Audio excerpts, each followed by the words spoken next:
السلام علیکم رحمۃ اللہ وبرکاتہ۔ ناظرین، آپ عمرے پہ جا رہے ہیں تو لازمی یہ ویڈیو ضرور دیکھیں۔ جب آپ عمرے کی ادائیگی کر رہے ہوں گے تو آپ کو لطف آ جائے گا۔ دعاؤں میں ضرور یاد رکھیے اور ویڈیو کو آخر تک ضرور دیکھیں۔ ناظرین، ویڈیو شروع کرتے ہیں۔ مسجد حرام مسلمانوں کی سب سے بڑی مسجد حرام مقدس شہر مکہ مکرمہ کے وسط میں واقع ہے۔ مسجد حرام کے درمیان میں بیت اللہ ہے، جس کی طرف رک کر کے دنیا بھر کے مسلمان ایمان کے بعد سب سے اہم رکن یعنی نماز کی ادائیگی کرتے ہیں۔ دنیا میں سب سے پہلی مسجد حرام ہے۔ بیت اللہ شریف اللہ تعالیٰ کا گھر ہے، جس کا حج اور طواف کیا جاتا ہے۔ اس کو کعبہ بھی کہتے ہیں۔ اگر بیت اللہ کا قریب سے طواف کیا جائے تو 7 چکر میں تقریباً 30 منٹ لگتے ہیں، لیکن دور سے کرنے پر تقریباً 1 سے 2 گھنٹے لگ جاتے ہیں۔ طواف زیارت حج کا طواف کرنے میں کبھی کبھی اس سے بھی زیادہ وقت لگ جاتا ہے۔ حدیث میں ہے، بیت اللہ پر پہلی نظر پڑنے پر جو دعا مانگی جاتی ہے وہ اللہ تعالیٰ قبول فرماتا ہے۔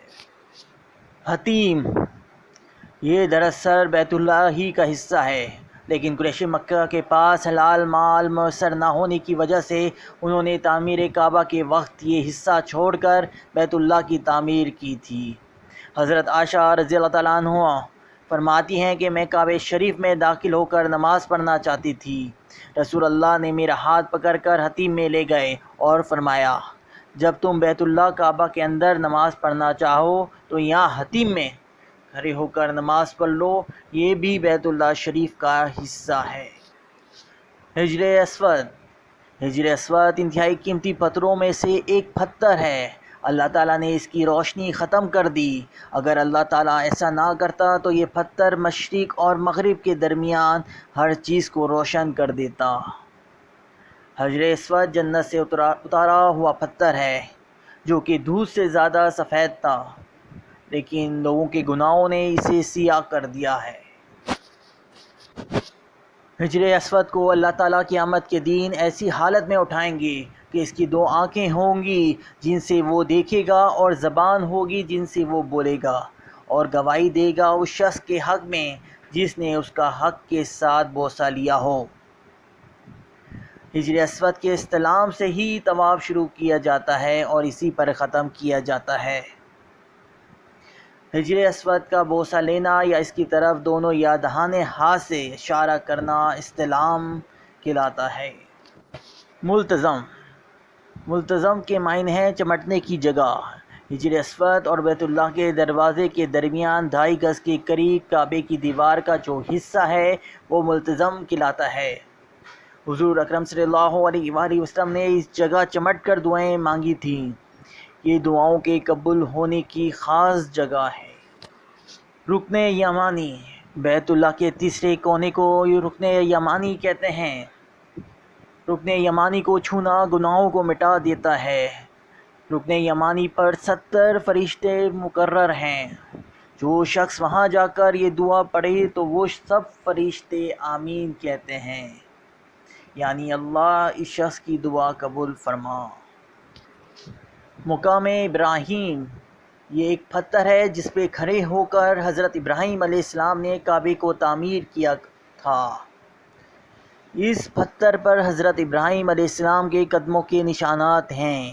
یہ کعبے کے سامنے ایک جالی دار شیشے کے چھوٹے سے کعبے میں محفوظ ہے، جس کے اطراف میں پیتل کی خوشنما جالی نصب ہے۔ حجر اسود کی طرح یہ پتھر بھی جنت سے لایا گیا ہے۔ اللہ تعالیٰ نے اس کی روشنی ختم کر دی ہے۔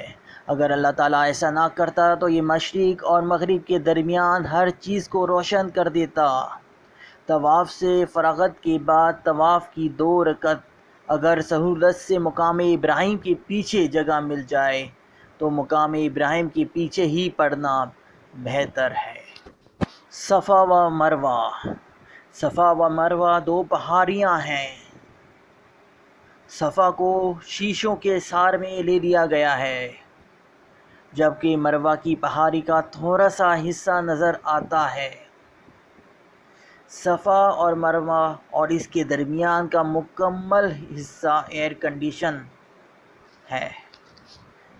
صفا و مروہ کے درمیان حضرت حاجرہ علیہ السلام نے اپنے پیارے بیٹے حضرت اسماعیل علیہ السلام کے لیے پانی کی تلاش میں 7 چکر لگائے تھے، اور جہاں مرد حضرات تھوڑا تیز چلتے ہیں، یہ اس زمانے میں صفا مروہ پہاڑیوں کے درمیان ایک وادی تھی جہاں سے ان کا بیٹا نظر نہیں آتا تھا، لہٰذا سیدہ حاجرہ اس وادی میں تھوڑا تیز دوڑی تھیں۔ حضرت حاجرہ علیہ السلام کی اس عظیم قربانی کو اللہ تعالیٰ نے قبول فرما کر قیامت تک آنے والے تمام مرد حاجیوں کو اس جگہ تھوڑا تیز چلنے کی تعلیم دی۔ شریعت اسلامیہ نے صرف نازک کے جسم کی نزاکت کے مد نظر اس کو صرف مردوں کے لیے سنت قرار دیا ہے۔ صحیح کا ہر چکر تقریباً 395 میٹر لمبا ہے، یعنی 7 چکر کی کل مسافت تقریباً 2.25 کلومیٹر بنتی ہے۔ نیچے کی منزل کے مقابلے میں اوپر والی منزل پر ازدحام کچھ کم رہتا ہے۔ قرب قیامت کی نشانیوں میں سے ایک نشانی یہ بھی ہے کہ اس پہاڑی سے ایک ایسا جانور نکلے گا جو انسانی زبان میں بات کرے گا۔